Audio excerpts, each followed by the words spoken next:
Okay, for this segment, let's talk about mind power in a special way. Genius, if you like, but genius is a very much overused word. But just consider some of the things that the human mind is capable of doing. Young Mozart, for example, at about age 12, was said to have heard Allegri's Miserere just once, gone home and written out the entire score from memory. A chess player called George Koltanovsky in San Francisco sat down to play blindfold 56 opponents, 56, 57, I forget which, and he didn't lose any games. He beat quite a few of the players and drew the rest, but he didn't have any sight of the board, and all the other players could see all the pieces and all the board and his moves. What was perhaps even more startling to me as a person who likes playing chess, it was an average of 10 seconds per move. That's not very long to figure out what your opponent is doing. A young fellow called Mehmed Ali Halisi in Turkey sat down when he was pretty young. He recited he was a child, recited the entire Quran, all 6,666 verses from memory without a single mistake. A lady called Shakuntala Devi, an Indian lady, was pretty brilliant at math. She was able to come up with the 23rd root of a 201-digit number, and it only took her about 50 seconds. They had a computer to check she was right, and that, of course, was it took longer, a little bit longer anyway, for the computer to work it out. But the real point is it had thousands and thousands of instructions in beforehand. You know, okay, modern computers do things slightly differently, but she was an amazing, amazing phenomenon. Have you heard of Stephen Wiltshire? They call him the human camera. He was taken up in a helicopter and flown around Rome, the city of Rome. And when he landed, he went and made a drawing of the city of Rome, which, after just flying over it, 20 minutes, half an hour, he was then able to draw the entire city, every building in the correct place, every window, every balcony, all in the correct place. I mean, it's beyond imagining. Now, the important point here is that Stephen Wiltshire had this, it's a trait we call Savantism, this kind of brilliance of what the mind is able to do, and yet it often strikes people who are malfunctioning in mind or brain. Stephen is a good example. He was autistic. His brain wasn't performing as fully as it should, and yet he had these brilliant capabilities. Now, doesn't that itself tell you that non-material mind is really where we live and where we think? We don't think with our brains at all. We do not think with our brains. We think via our brains. That's true, which is why we can disturb the thought process by messing around with the brain, but that doesn't mean thoughts are in there. Anyway, I've done this for you earlier. One of the other segments, we won't delay there now, but just remember that the Stephen Wiltshire story is a good example of something that really points strongly in the direction of non-material mind and away from the brain as thinking. Anyway, I've given you some amazing examples. Einstein, of course, is another one. You know, he expounded. He's famous for being like genius and beyond the rest of us, expounding all these theories of time and matter and light and how the cosmos functions and so on, way beyond most of us. And yet, you know, is he really any different to the rest of us? Are any of these people really that different? You know, if an athlete can run a 4-minute mile, we don't assume that they've got different muscles. You know, they've taken out Einstein's brain to cut it up and take a look as to how he was so clever. But, you know, we don't take Sebastian Coe apart and chop up his muscles to see why he was clever or could run faster than most of us. Doesn't make sense. So, although most people, perhaps you, listener, would also ask the question, how do these people do these amazing things? I've got to tell you, my question is very different. My question is, what's wrong with the rest of us that we can't do this? Why are we not able to do things like this? And after enough researches in supernoetics and resulting in punk psychology, I've got to tell you that there are ways that we can start to do this kind of thing. It's a new kind of intelligence, or a new way of looking at intelligence. I'll come to its name and how it functions in a minute. But trust me that we can be a lot cleverer than we are. But the truth is, isn't it, that we're not really living up to our full potential. We're not getting it right. We're not getting it right on happiness, for example. Not many people really feel that they're in the right place, feeling the right feelings and feeling good about life and feeling happy, if you like. Happiness is something that eludes most of us. Success is something that eludes a lot of people. Potentially, you've got people who are very clever, they're smart, they've got high IQ, but they're not doing that well in life. And as for relationships, oh my God, I don't know that there are many people that are getting it right in respect of relationships at all. It's one of our most difficult, dark areas where we tend to fail dismally.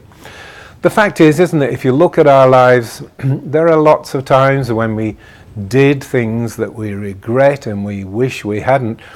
But isn't it true, if you think about it, there are far more times when opportunity knocked, there was something magic out there for us, and we didn't act. So we not only acted in ways that we shouldn't, we failed to act in ways that we should. And this is showing a severe lack of adaptability and competence in life and living, if you like. That's got nothing to do with real IQ, of course. It's as if, somehow something is driving us to do all these things wrong, and we don't know how to stop or defeat that. You see these sort of scenarios enacted in life everywhere. The busy and the industrious, conscientious, always on time clerk, but somehow he gets passed up for promotion, There's a girl, a lovely, sweet thing, but ends up somehow marrying the wrong guy, and she ends up being beaten up and a battered wife, and maybe seriously and permanently damaged. You've got the writer who never seems to sell a single line of his work. Some of them are quite talented, but they never actually seem to find that success that they're looking for. The rich man, that turns to alcohol, drinks himself to death. That's not a rare story. You've heard that many times. I mean, celebrities, for example, they've got fame, they got fortune, people love them, and yet they hit the bottle, and the next thing is they're practically on Skid Row. You can see actors, TV, film stars, who misbehave, they can't restrain their sexual proclivities, and the next thing you know, they're dying of hepatitis or AIDS or something of that kind. Let me quote you a few words by Oliver Wendell Holmes. He was a Victorian doctor, a colleague, and this is what he had to say. "Too many people die with their music still in them. Why is it so? Too often it's because they're always getting ready to live, and before they know it, time has run out." So why do we do all these crazy things? Well, you wouldn't be far wrong in thinking in terms of emotions. We're disturbed by a turmoil of emotions that drive us in the wrong direction. And so you meet these, like a famous pop star whose records sold millions, they set records in the time, but was a lonely, isolated person who took to drugs, medicinal drugs, but nevertheless, he needed medication to get through and died tragically young, even though the world loved him to bits. The story of an abbot in a monastery who suddenly discovers that he's gay and runs off with one of the other monks and wrecks his life. This was a person I knew personally. He touched me, held my hand while he looked into my eyes. He was a deeply moving and interesting person. But all of a sudden, boom, he'd gone. He was no longer abbot, head of the monastery. He'd run off to Australia with his boyfriend. And, it's a rather strange story in the end. What about a composer who, classical music composer who compiled, or composed, I should say, some of the most sublime music ever written by a human being. Glorious stuff. And yet he hated Jews and couldn't get on with them and was always in debt to Jews and running from them and hiding and had nasty things. He's a full-on anti-Semite. So guess what? He was Hitler's favorite composer, of course. One of the richest men in the world of his time, worth billions back in the days when even millions was worth a lot. He owned so much stuff it was unreal, and yet He couldn't live a life in the normal way. He was frightened of people. He didn't want contact with people. He didn't like to even touch things that other human beings had touched, like doorknobs and things. He was terrified of getting some unfortunate disease, and died miserable, lonely, unhappy, stinking rich, but very unhappy. These are very sad stories, and they're common stories, and of course we're not like these megastar people, we're ordinary folk, but nevertheless it plays out in our lives too, doesn't it? I've had many a time when I've done something I thought, oh, you crazy fool. And other times when I think, why didn't you take that chance? You know, it would have been marvelous if you'd only stepped up to the plate when, you know, nature gave you the opportunity, or fate, or fortune, if you like, gave you the opportunity. You're probably baffled where all this comes from. Well, you know, after a lot of researches in supernoetics and resulting in punk psychology, I can tell you that there are some answers, you know, punk psychology to the rescue here. One of the important concepts I want you to grasp is that of recapturing attention units. You've heard me say that, I mean, punk psychology is our popular term for a special technique that we call hypnoetics. Now, it sounds a bit like hypnotism, but it isn't. It's the opposite. It's unhypnotizing people from the past. See, people have a lot of their attention drawn to the past, and it's no good people like expert psychiatrist William Glasser saying we don't do the past, we don't go there, it's what you do now that's relevant. Oh yeah, Bill, but the thing is that you can't ride that or control it. It's easy enough to say it about other people and your patients, but not one of us living is really unaware of the fact that we keep getting drawn to things in the past. Bad things happen and we worry about them happening again. And often they do. Sometimes it's the very fact that we're trying to resist these things and don't want this in our life that almost kind of summons it into our lives. So getting our attention off the past is pretty important. If you've got, I introduced this concept of attention units, you know, that's things you can focus on and concentrate on. If you've got 100 attention units, I'm just using this arbitrary, but say 80 of those are in the past, that means you've only got 20% of your capabilities at the most focused in the present time, solving the problems in present time, getting along in the now, becoming successful and, you know, choosing the right relationships, and only 20% of your potential. Well, guess what? I mean, everything's stacked against you that you're not likely to make a really good job of this. And that's unfortunate. Now, what if we can take this 80% of attention units that are stuck back there in the past, you know, unconsciously or consciously, whatever way you're drawn in that direction, what if we could yank them up to the now? Bring your attention units back to the present. Well, in the example I gave, somebody getting by on 20%, that means they'll be suddenly 5 times as powerful in the now as they were being. You know, they've now got, it's hard to bring 100% of attention units into the present. We can come very close with punk psychology, but just using the ballpark figures, right? 20% up to 100%, that's 5 times as much mental prowess and mental powers, if you like. Now, you don't need to be able to work out the 23rd root of a 201-digit number like Shakuntala-Devi just to get on in life. What you have to do is to be able to solve the problems that are around you, the problems pertinent to you, the problems that basically are about your life. And if you get good at problem solving, there's nothing to stop you. You can build an empire, you can start a dynasty, whatever, you know, you can write a movie and star in it. Whatever you want to do, you can do it if you have sufficient mental prowess and potential in the present to do that. So now I'm going to introduce you to the concept that I call real IQ, or adaptive IQ is my sort of scientific technical term for that. You know, it means adaptable or adaptive means how you get on or how you use it or how you evolve with it. Why is that different to ordinary IQ? Well, the academic IQ doesn't measure anything very much, quite frankly. In fact, one wit said all it really tests is your ability to pass an IQ test or perform on an IQ test.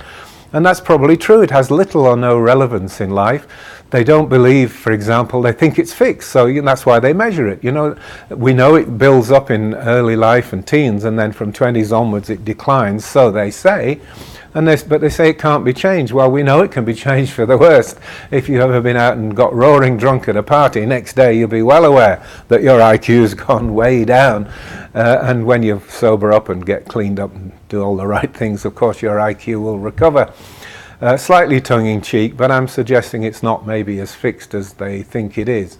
But the important point is it's not really a useful measure of success. Look, I'm in the Mensa club, it's the high IQ club.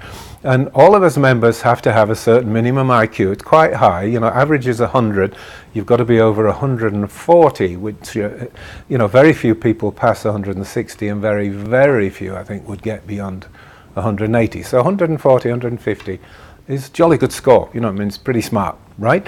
But I look at the members and I see them swilling beer in about the same proportion as the rest of us, stealing from the tax man, cheating on their wives, and just generally being irrational, obnoxious in just about the same proportions that the rest of us are. So they're not, in other words, they're not really any smarter in life. So they're high IQ, but the real IQ, or adaptive IQ as I'm calling it, is way down. And that's the thing that we can most fix with punk psychology.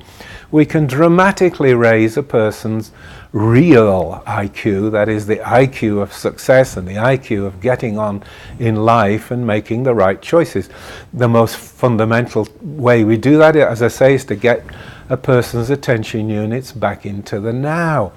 But look, there are people out there, lots of people who you could say the world is a lot better place because they're there.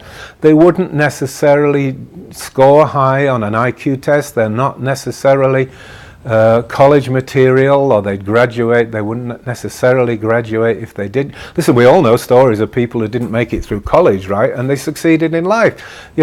Steve Jobs and Bill Gates sort of succeeded, got rich anyway, let's put it that way. They made their mark. That's not quite the same thing as success, I suppose.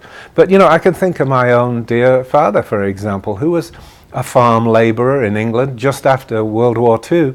That was, if you're going to judge it by salary, was a very lowly profession. He raised a family of 4 on about $5 a week. Now, it's true we were provided with a house and accommodation, and it's true we could always get eggs and milk and so on from the farm, but it was still a pretty Spartan existence. And yet, and not just my father, but the men like him, they were clever. They knew what to do.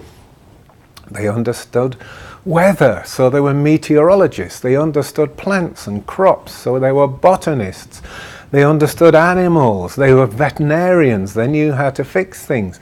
They were sort of engineers, and they could cobble things up. And if all else failed, actually, they were inventors. They were very, very clever indeed at what they did. The whole world really rests on the backs of people like this. We couldn't feed ourselves without this fundamental type of person that is a farm worker.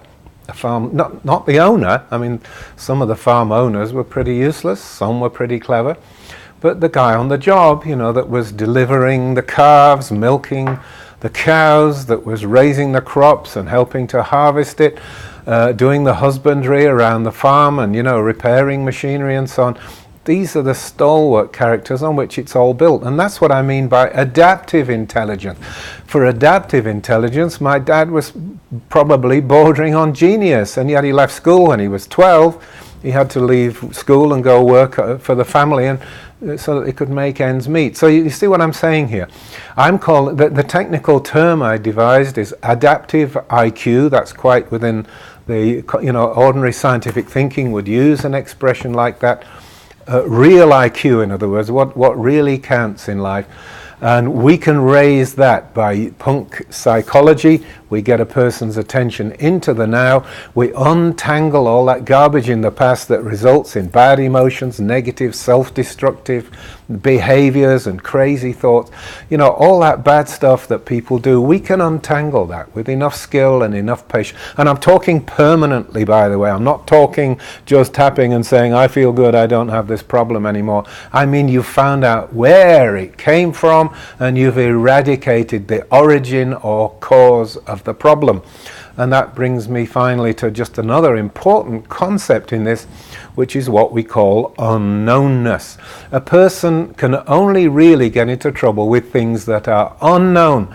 If you're conscious of them and fully aware of the origins of these things, then you beat the behavior. You don't even do the behavior because you've uncovered, unmasked the origin, if you like. But people doing bad things have something unknown. A guy is drinking himself to death. There's something he doesn't know. Now, he might say, I know why, I'm in pain, my wife left me, yada yada, drink. No, there's something unknown, which is where the pain is coming from. The pain isn't coming from the wife. That's one of the things you'll learn in a later chapter, a later segment of these videos.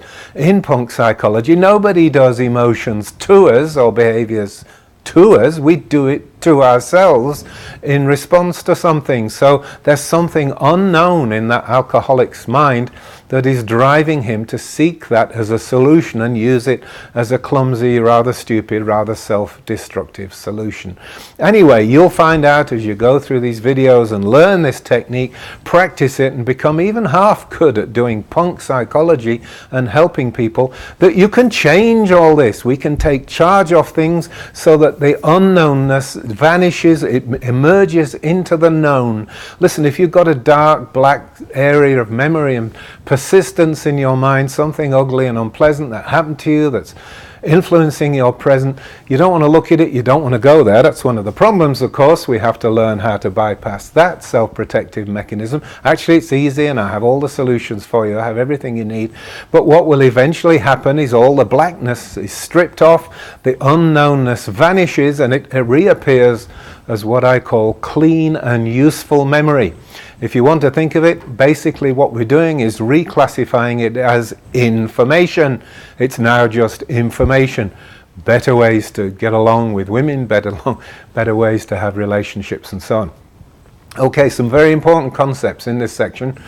From here, we'll take you forward and you can learn how to do these things, how you can raise your own real IQ and how you can do it for others, raise their real IQ so that they can start getting better outcomes in life. Thanks for listening.